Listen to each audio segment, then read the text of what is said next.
Hello everyone, this is Frank DiMora, the author of the book, The Last Chronicles of Planet Earth, here at the End Times Research Ministry. And if you've been coming to my website, you know almost now on a daily basis I give you updates on the birds, the fish, and the animals that have been dying off in mass numbers. If you'd like to read more about this in my book, you can download my book today for free by going over to the website that you see that showed up at the bottom of the screen. But before I go into the news, I want to make sure that the people who don't know anything about Bible prophecy understand where it is in the Bible that our Father, our Lord, and our God had told us what was going to happen in the last days concerning the beasts of the field and the fowls of heaven, and of course the fishes that live in the sea. We know that they're going to die off in mass numbers in the last days.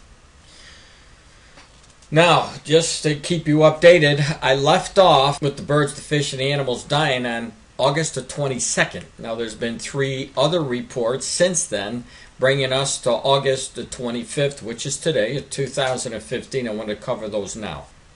Now, the first one in Moldavia, August the 23rd, 2015. For those of you who have been faithful viewers at my site looking at this kind of information, I don't need to tell you that a lot of these reports that we're reading tell us that the deaths are a mystery. The officials don't understand what has caused so many fish to die off, and as you're going to see in this article as well, that is the case here as you see the drop down. The reason for the mass death of fish remain unknown. And in every video that I make, I tell you keep your eyes on the news because you're going to continue to see reports like this, and obviously you are. Let's move on to the next one. And this next one took place August the 25th of 2015 in Taiwan.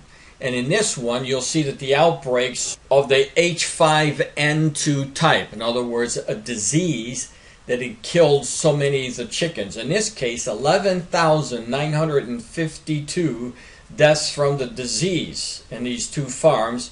And of course, when you take a look at this, you'll see there was another. What that number gave to us, 47,548 birds were destroyed to prevent the disease from spreading. So that's a lot of birds and a lot of fish just in these 2 articles, but there's one more that I want to cover. And this one is from Fiji. And this is today's news, August the 25th of 2015. So in this case, we see hundreds of fish were found dead along the coastline there. And just like so many of the reports before this one, we read that the deaths are still a mystery. So once again, we see the handwriting on the wall. We see prophecy being fulfilled almost on a daily basis when we come to the birds, the fish, and the animals. And here's a warning. More are coming. So please tell your friends what's happening. Tell them to come to my website. Tell them that it's a free website. I don't charge anybody for anything. And they can download my book, The Last Chronicles of Planet Earth, today for free and read all of the information in that book, not only concerning the birds, the fish, and the animals, but all the rest of the prophecies that are taking place all at the same time in one single generation. And that, my friends, was a very specific warning from our Lord when he said, when you shall see all these things, know that it's near, even at the door. And that's what's happening. We're seeing them all at the same time. It's never happened before. This is Frank DiMora from the End Times Research Ministry. God bless.